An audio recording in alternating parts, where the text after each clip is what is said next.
So you've had a journey where you have a mentor, you got a North Star, so to speak, and you're trying to live up to it. If you're having a conversation with your team or with people that are just trying to level up in their career, Right. what's your best advice that you would give them? See, mainly I would say is like to do the right things, keep your fundamentals very right? So in terms of if you're in client service, then obviously customer comes first. Welcome to the Vision to Reality podcast. I'm your host, Curtis L. Jenkins, and in each episode, I speak with industry experts, thought leaders, and innovators to break down the strategies, techniques, and methods that turn their ideas into reality. Whether your vision is to scale your business, build and lead a winning team, prepare for your next big career move, this podcast is for you. Let's get started and bring your vision to reality.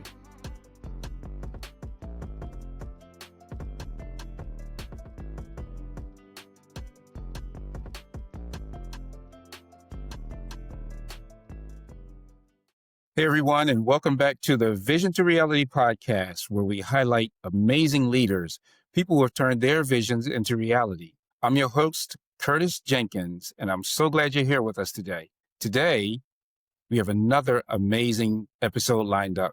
We're talking about transforming and thriving, navigating the future of work through tech, talent, and innovation. Something that can make a huge impact on your business, career, or leadership approach. And to help us dive deep, I have this fantastic gentleman, Mr. Ashish Katyayan. Ashish is the CEO of Katbotz, where he leads innovation in business consulting, tech strategy, and talent development. With over 18 years of experience guiding Fortune 100 clients through digital and finance transformations, he's a recognized expert in SAP S/4HANA, and emerging technologies. Ashish holds an MBA in finance and recently earned an AI and machine learning certification from MIT. He's passionate about mentoring future leaders and helping organizations unlock real business value through technology. Ashish, welcome. Thanks, Curtis, for this opportunity and this nice introduction.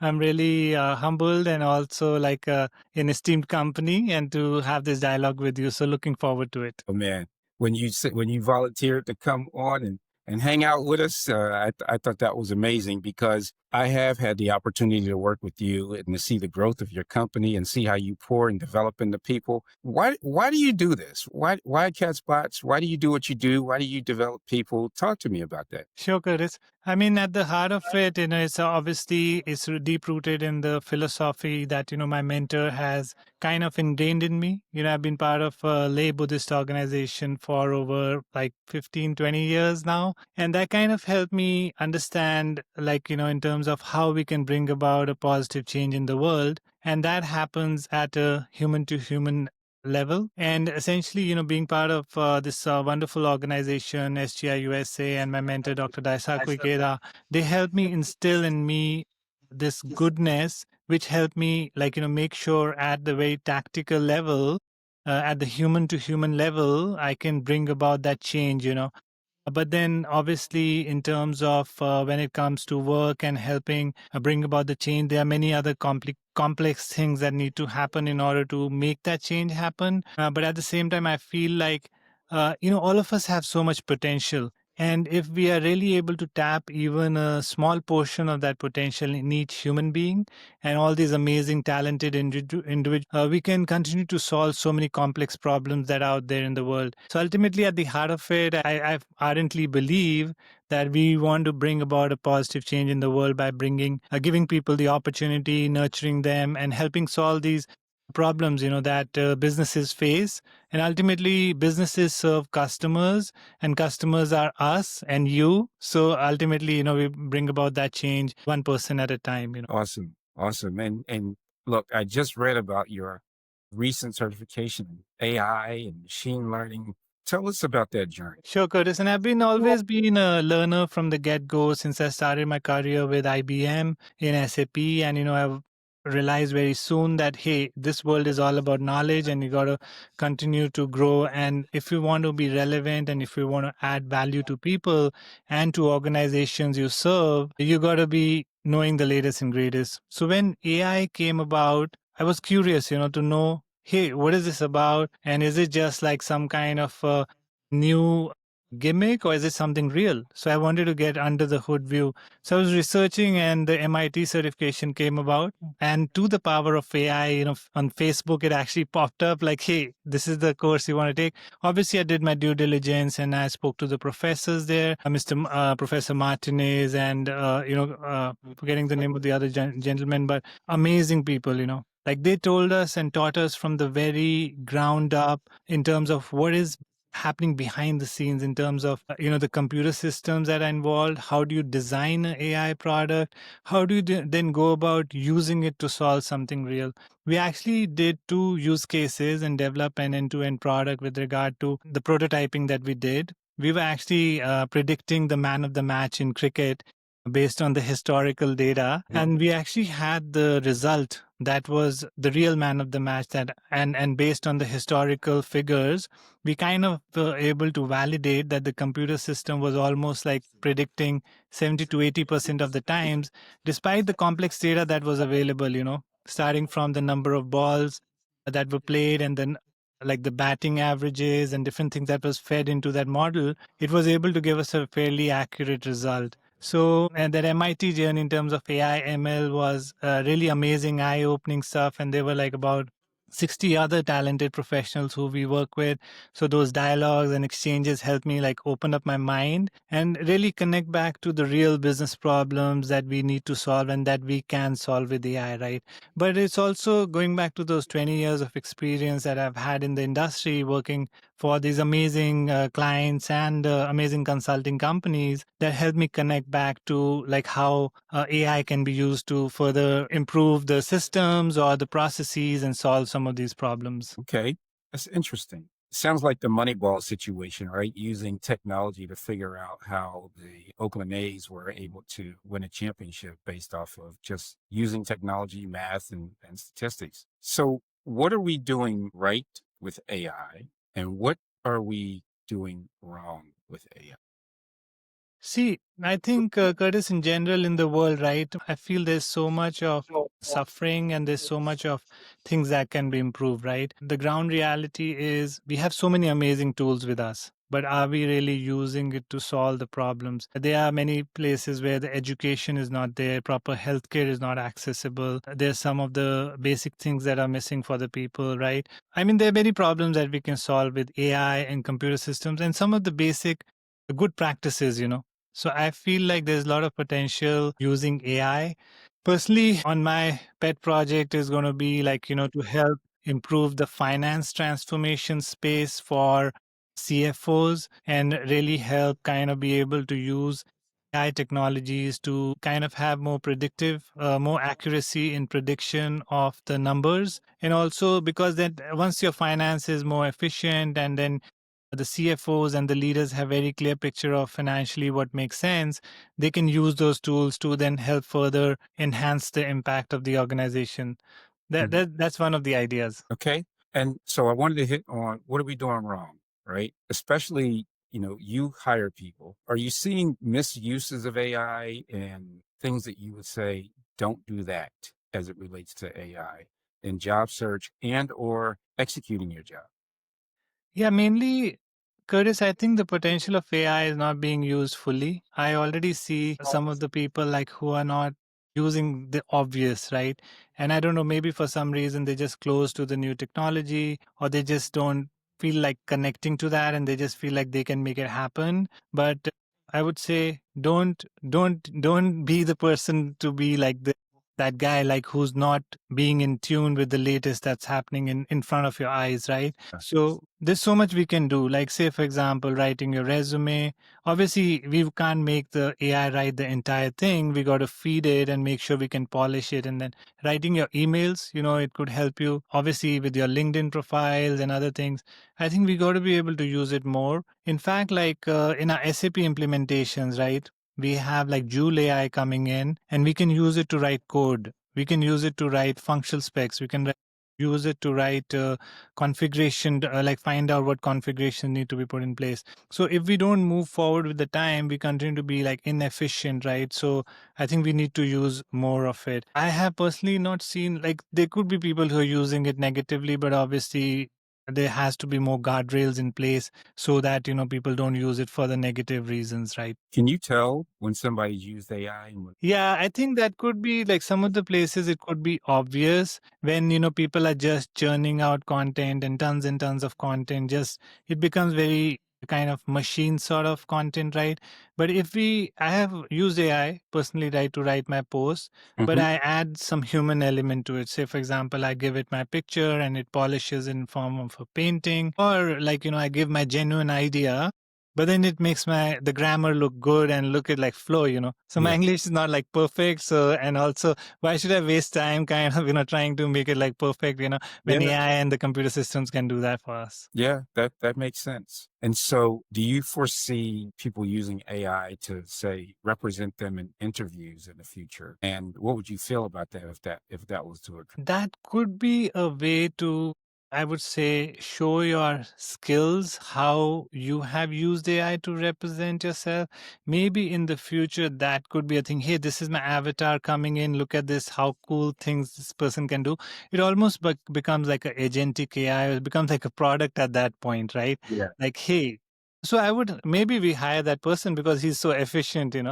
But at the same time, if your job description is something and where we need an actual human to be that analytical person and using AI make it happen. So maybe we need to at that point analyze like, hey, is this person the right fit for that, or are we looking for someone else? Okay. And so, I know we touched on AI and wanted to talk about your team and how you built your company, right? So, I look at a company, the lifeblood of a company is its cash flow. Obviously, I'm not going to ask you questions about how much money you make and all those things, right?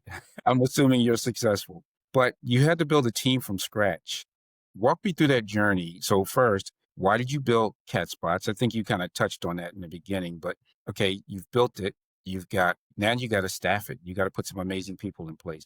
Talk to me about that process and what you learned about yourself going through that process. Yeah, definitely. I think it's a bit of a secret sauce, but I'll share with you. It's not Okay. that All much right. of a All secret. right. Okay. So mainly, like, the intent is, hey, let's give people opportunities. Let's help customers solve problems. Let's make the system very fair, so that people feel like working for this organization and people want to be part of our story. So that's one thing at the base of it. When we do the right things happen to you, right? So my intent has always been, let's make that collaborative, right? But to make it real, obviously your point is, hey, what about the cash, right? So like I'm a finance guy. So a long back, like I realized there is receipts and there's payments, right? So you got to be careful both the sides, how much cash is coming in and how much is going out. So we made sure that we had enough cash. Initially, when I started, obviously I didn't have a project on hand and the market was slow because of the right after the COVID, there was a bit of a downturn because there was too much cash that was induced. So they were trying to reduce the cash, right? So there were not so many projects coming by. So essentially we had saved up cash to say, for example, we're not going to get any money in next 2 years or 3 years. So we still had our expenses planned Mhm. at a very tactical level, like in terms of, hey, what's your mortgage, how much you're going to spend on food, electricity, etc. Right. So that kind of gave you the grounding, like, okay, I don't need to like just right away go for the job. Then in terms of our business also, we were fortunate enough to get some early project, which was a smaller project, but thankful to our clients, who gave us this opportunity. And then, of course, there are a few other projects that happened afterwards. So that helped us kind of create a cash flow, like a cash positive situation. But that requires like a 60 days time frame for us to make the payments, right? So we had arrangement on both the sides. As we get the cash, we pay out to our vendors and our partners who have worked with us and the employees. They were also kind enough to kind of wait for that, right? In some cases, we have, hey, there was some need and they needed the cash immediately. So we made sure to take care of them. So that has been our model. But obviously, now we need to transition to a bit more of a model where, we can have more consistent kind of a working capital and the best practices that all the companies follow, right? That's kind of a bit of a secret sauce. Well, let me tell you something. Um, if I just met you at a party and I asked you a couple questions, you just revealed to me that you are truly a finance guy. Because what I wanted you to talk about is the people. I'm saying that the business is made up of two sides, right? So let's put the finance aside, which is Okay. your sweet spot. And now you're a business owner. And now you have to hire people and you have to take care of people. So I want to hear about that journey, right? Like you building your team, you building your business, you building your leaders, you nurturing future leaders in the world. So talk to me about that journey and the people side. And thanks, Curtis, for always bringing it back to a different perspective there. And frankly, like, since I've been working with you, Curtis, it's been amazing to learn your spirit and passion in terms of driving things and all that. I think Yeah. that makes you that person like people want to follow and kind of have that kind of, I would say, leadership or the fellowship qualities, right? So going back to the roots of it, it's true. And I'm not just saying it because I'm on your podcast, but I truly believe in that. But see, basically, like going back to, I think that is a very important aspect of it, right? Who will people follow? People follow if they trust you, number one. They Mhm. see, hey, this guy is going to do something good in the future, right? So we Mhm. need to be with them, right? So essentially, but it also goes back to what you are giving back to them, right? So giving back to your people. So one is obviously financially, we make sure we take care of them and they get compensated based on the efforts they're putting in. So it's very much incentive wise based on the efforts. And when people feel like, hey, this is a fair system, I can be part of this, and they see a vision ahead, I think they want to be part of that, right? The other part is we make sure we incorporate learning for all the levels. One more aspect is we are giving stretch goals to people and obviously complementing them with coaching and mentoring how to make it happen. I'm always very accessible. I like to lead from the front. I personally like to be part of the activities that a team is responsible for so I can coach them and nurture them. Not to essentially mean like a micromanagement, but at the same time, be part of the team. So it's more of a feeling like we are all together in it rather than being a person who's coming from a hierarchical view and trying to kind of do a top down, right? That doesn't work in today's world. People want to see leaders who connect with them, who are with them, and they can make things happen together, so Mhm. that's the reason I feel like followership model is happening. A lot of people we included from colleges and amazing talent, right? We gave them opportunities. Obviously we talk to them and see what their background is, Mhm. and they stepped up and they made things happen. Even I would say, like some of the senior people wouldn't do with so much level of commitment, right? But these people have shown amazing spirit and to make things happen, so I feel it works both ways, but I think it's at the human level how we connect with people that's very important. And thanks for asking that question, Curtis. You're welcome. So I've watched you with your team. I've watched you build your team. So just give me one person, right? You don't have to say their names, but one person that you are so glad that they're on your team. How did you get that person to be part of your team? And, you know, if you were going to advise me or other hiring managers, what would you say was the secret to making sure that that person joined your team and then you nurtured their career? Yeah, I would be like, some of the people are going to be mad at me, like, why not them? But okay, I'll pick Sangamitra for that particular Well, I was trying to person. get you off the hook by saying don't say their names. Okay, don't say the name. Okay, you said that. Yeah, I know it's kind of difficult, but I feel like there are a lot of talented people, Curtis, Yeah. as part of the team. But I feel Sangmitra, when she came in, she had very good credentials, but she questioned me initially. Hey, your process doesn't seem right to me, and I think like you need to do this in this sequence. I'm like, what's wrong with the like initially itself? She's asking me too many questions. She's gonna be like a difficult person to deal with. So I Yeah. was almost like giving up on that. But then I said, you know what? Let me hear what she has to say. And then I got her in and we went through what she was saying. We followed her sequence. And then eventually she started to contribute, right? And she always stepped up and started to take on more. And what I like about her is that she's getting into some things like taking on responsibilities from the standpoint of, hey, how can we take off something from Ashish's plate and I can lead that area? How can I make Ashish successful, right? So it's not just about, hey, I got the hours, I'm going to do the billing and I'm out of there, but it's more about our success is tied together, right? When we tie our success to our customer, then that's how the customer feels connected to us. And they feel like, hey, I want to work with this person because this person really worried about my success. So I feel like I'm very fortunate to have her. And there are many other people like that in our organization that are making that happen. So I'm glad that in that moment I didn't give up and I said like, man, I don't want to work with this person because she's being very tough. So that was kind of a change of heart in that moment that I kind of convinced myself. But then slowly when we experimented with things and we saw her working with us, she stepped up not only on the Katbotz front, but also on our client projects. Like she's doing amazing. So I feel like, Curtis, there's so much of talent and everyone has so much of capability, but with some coaching, nurturing, and being open, like, to others' feedback, we can actually move things in the right direction. Yeah. I mean, so I just got little goosebumps on that last point that you made. And that's the hiring managers, leaders being open, right? It took a lot of courage for you to go outside yourself to say, wait, this person's questioning me too much. Why do I want to hire them? And to me, that's actually what I look for because intellectual curiosity is probably one of the best traits you can get. Now, there's a balance between what I call a 4-year-old that keeps saying, but why? But why? But why? And somebody that says why, right? Using the 5 whys as a questioning strategy technique.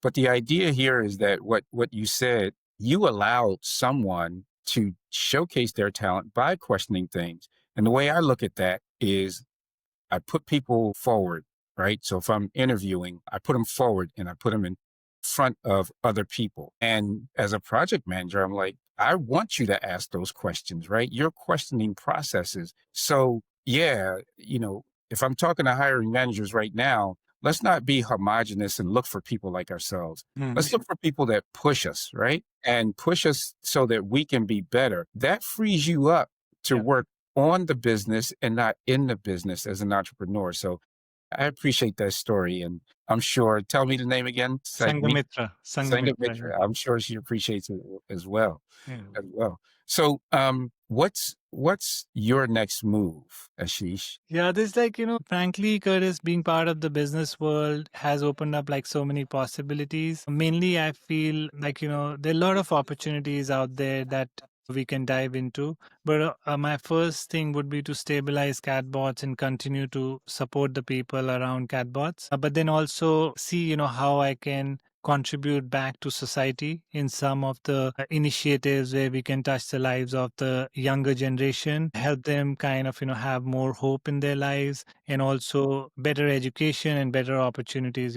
So that would be my kind of high level move, but obviously open to taking some time off and going for the holidays and things like that. Gotcha. Hey, I just wanted to take a quick break to say thank you for tuning in to the Vision to Reality podcast.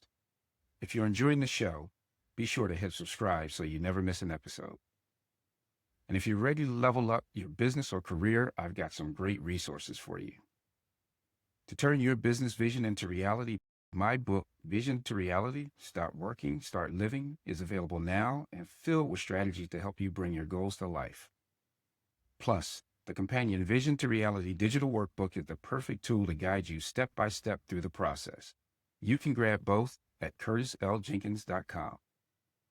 And if you're preparing for your next job search, check out my book, The Only Job Search Book You Will Ever Need. This book uses proven marketing strategies that have been used for over 60 years to help you rise above competition to land your dream job. You can grab your copy at curtisljenkins.com. And I have great news. This book will be updated with a new version that includes recent impacts on the job search process, such as remote work, AI, government policy changes, and much more. Thanks again for listening. Now let's get back to the conversation.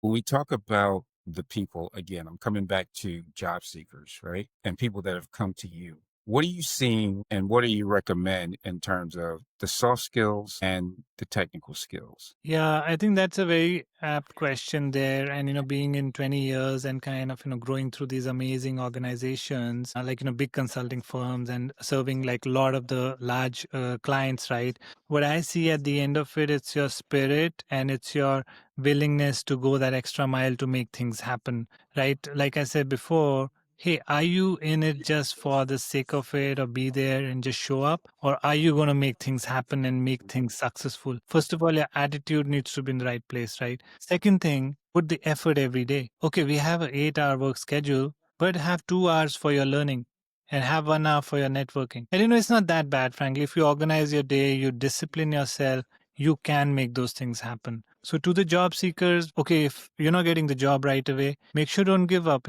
continue your learning, continue your networking, continue to improve yourself daily. At some point it's going to happen that you're going to be at that level, but you know when we continuously improve ourselves and continue to put the effort, we are going to get to a point where you are going to get that job, right? But at the same time, doesn't mean if you're in the job you stay comfortable, right? Just keep on asking yourself what else I can do to improve myself, right? Learning wise, soft skills wise, I mean, that attitude is, I feel like, very important. And of course, networking, a person who can, like, get out of your comfort zone. I was very shy person in school, Curtis. I would never be on this podcast being that person. But when I realized, like, hey, if I stay in my shell, I'm not going to grow. And, being part of the big consulting firms, obviously I had to network in order to further my career, etc. So I would say, like, that would be the other thing, that get out of a comfort zone, try to Mhm. network more to get to know people. Give me an example of when you had to get out of your comfort zone. And you kind of gave me one with the hiring. We're not going to use that, but I want to go to young Ashish. You said at some point in your life, you didn't even see yourself being on a podcast. What was an inflection point in your life where you got out of your comfort zone? Yeah, I think like it's been multiple times when I've been given like opportunities to be an MC at a meeting or be part of a skit, so those were the points where you have to be out there in the public, you have to remember what you have to say, and Yeah. then project yourself in a way which is going to be your good side, and which is going to look good. So everyone wants to look good, right? So essentially, I think those were some of the points. But then, like, when I joined the large consulting firms, like I was part of Deloitte, I was also asked to lead certain areas and I had Mhm. to present certain topics. So all my learnings and I wanted to do eminence because that was one of the things we were encouraged to do to grow our brand, right? So I prepared this amazing presentation based on all the learnings from the project, and I went to SAP Insider and I presented. And I'm standing there in front of like 60 people, amazing professionals, right? All the people who have like tons of experience, they are here to listen to you, right? And I did better than what I had expected. Like, I prepared very well. I had rehearsed that a lot of times to make sure that I don't mess up. And I feel like that was kind of breaking through, from my lesser self to a bit more like, being out there and sharing my experiences, etc. After that, I was able to repeat that more confidently. I kind of got the knack for that. So I was able to do a lot of those SAP Insider events after that. Got it.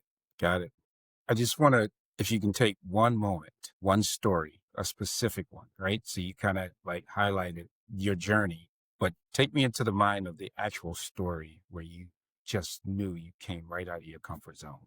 Maybe one of those skits, maybe, just, yeah. Yeah, I think like it is in that moment, like, first of all, like, are you going to volunteer to take that, right? So that was kind of the initial hesitation.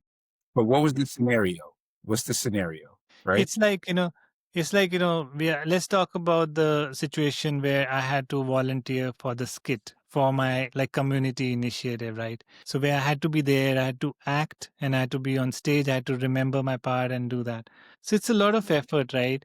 But at the same time, when you do something like that, it helps you grow.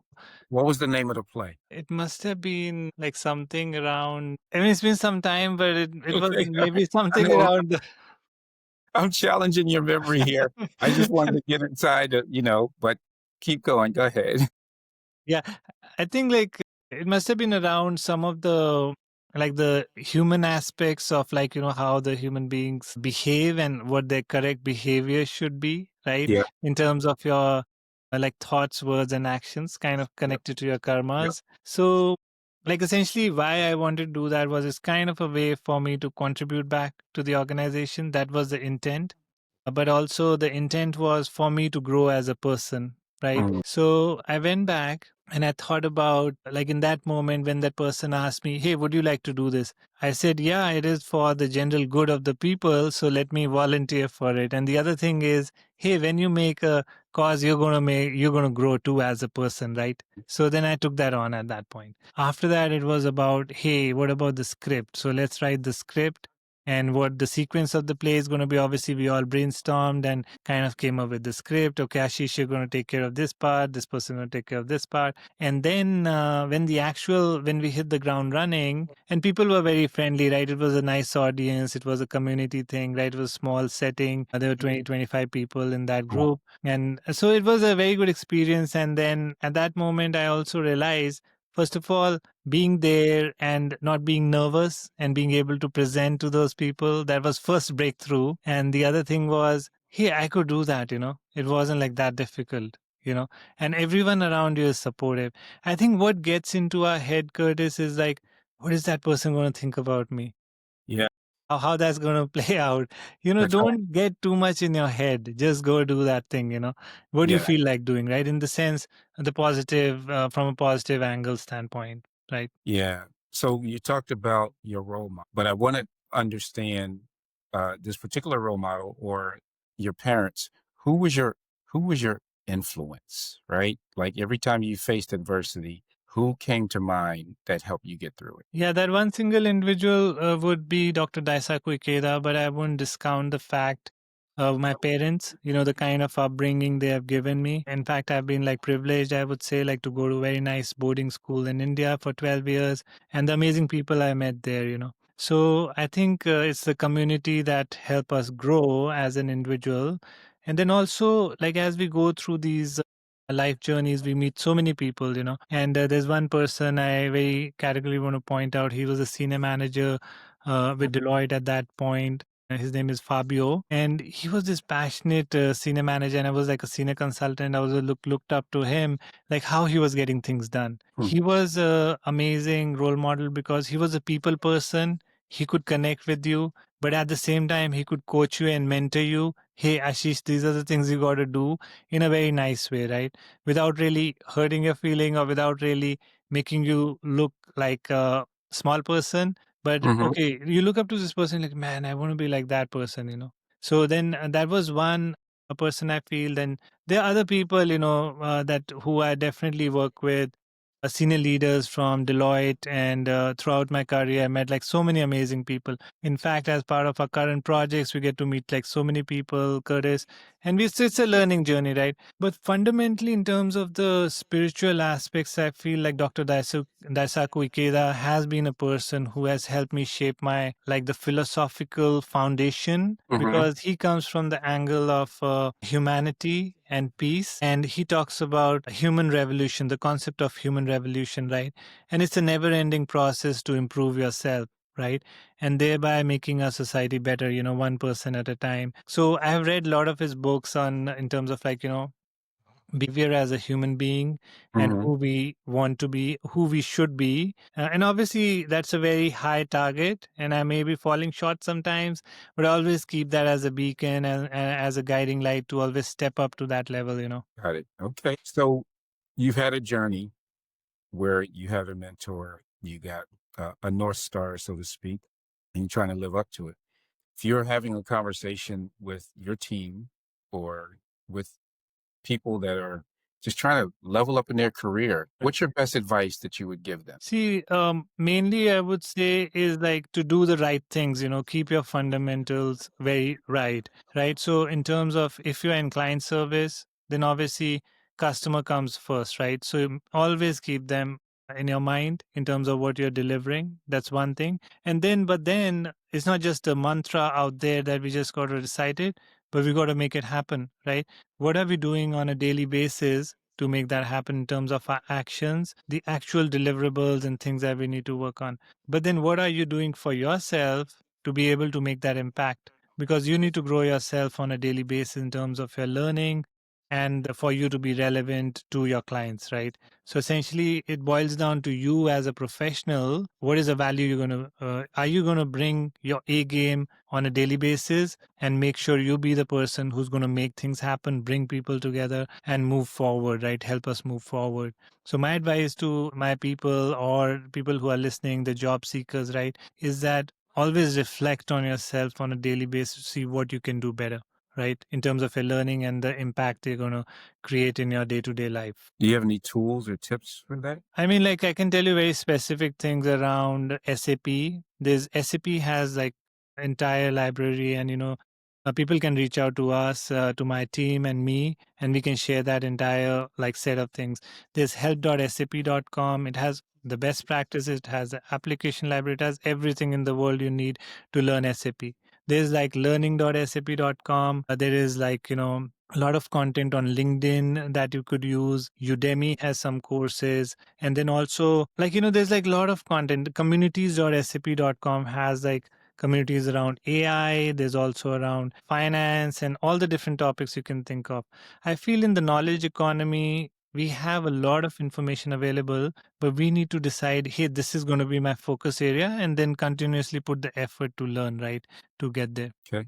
All right. So just how can people reach you? I think I'm very easily reachable on LinkedIn. You can comment or just inbox, send me a message. And then also, like, I think that's the easiest way, I would say. And of course, if we have something in common, we can definitely love to connect. If needed, we can give the contact at the rate of katbotz.com. That is something we monitor closely. So those are the two methods. But if there's something specific, I guess like I could give out my number to you, Curtis, and then you could pass it on. We can put your information in the links in the show notes. But more importantly, who should be reaching out to you if they want to transform their business, right? Who should be reaching out to you? Mainly, Curtis, we are looking for individuals who have the intention of working for B2B clients. At this point, we are serving Fortune 500 companies, right, in the United States. That's our focus.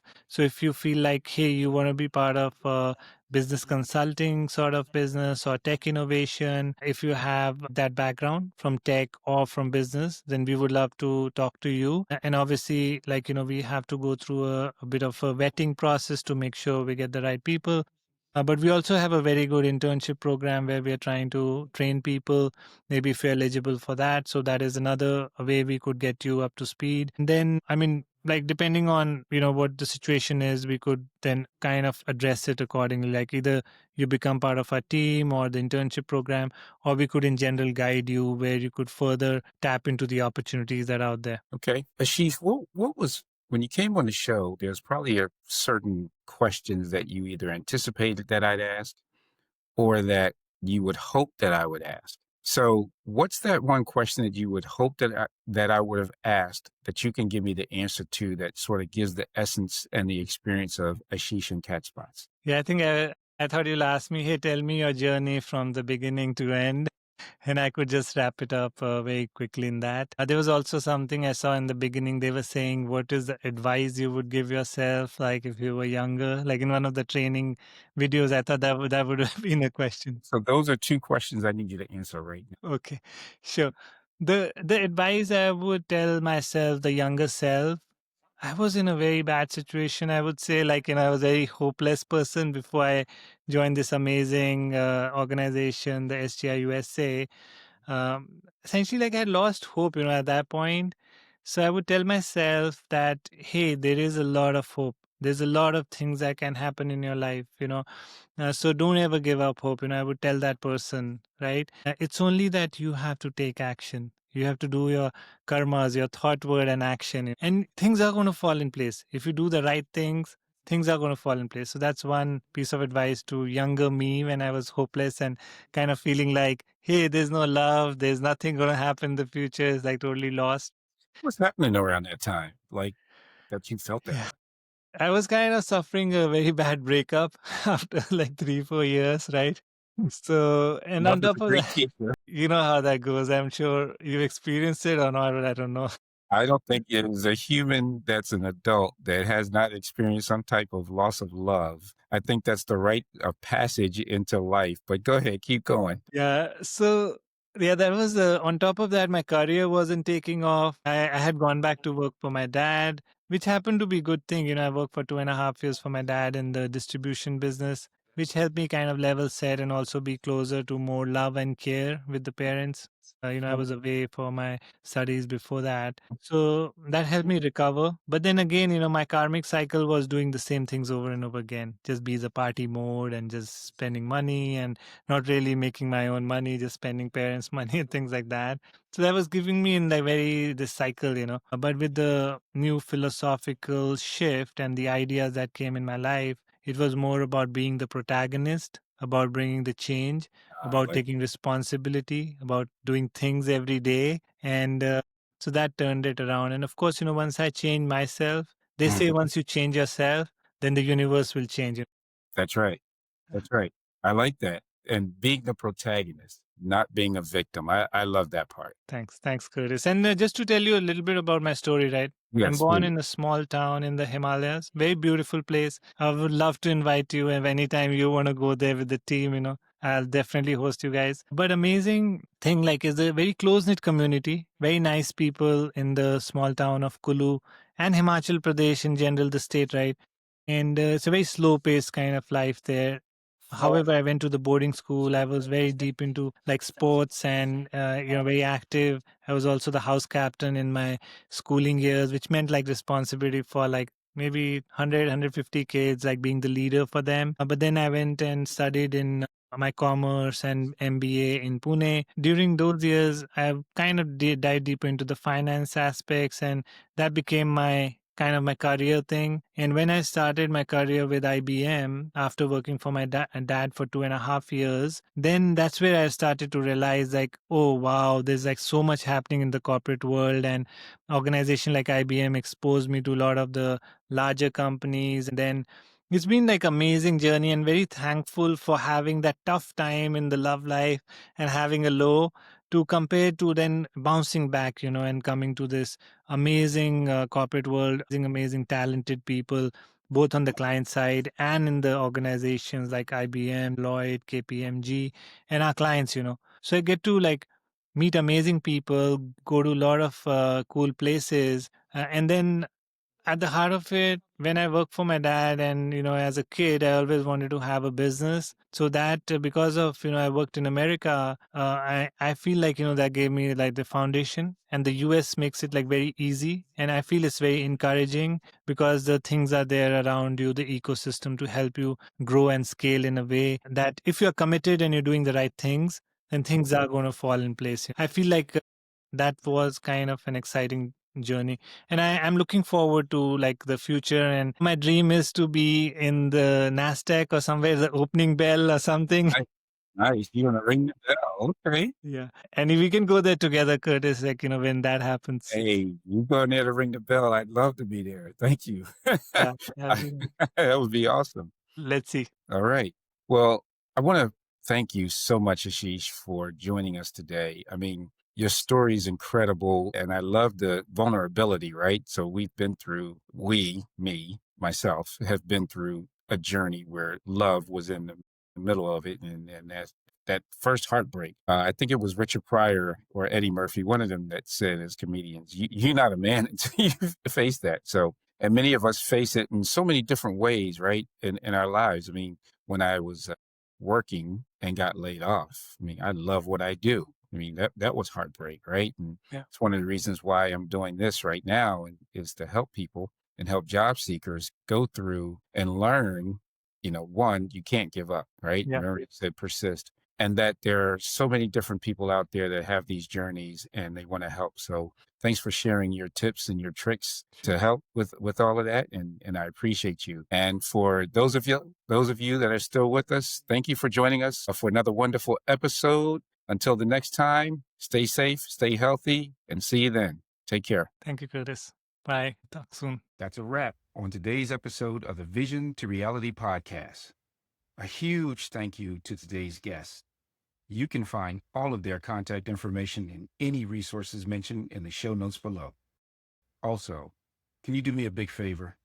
If you found today's conversation valuable, I'd love for you to subscribe, leave a comment, and a review, and share it with a friend or colleague who could benefit from the information shared today. And remember, vision without action is just a dream. Let's turn those big ideas into reality. I'll see you in the next episode.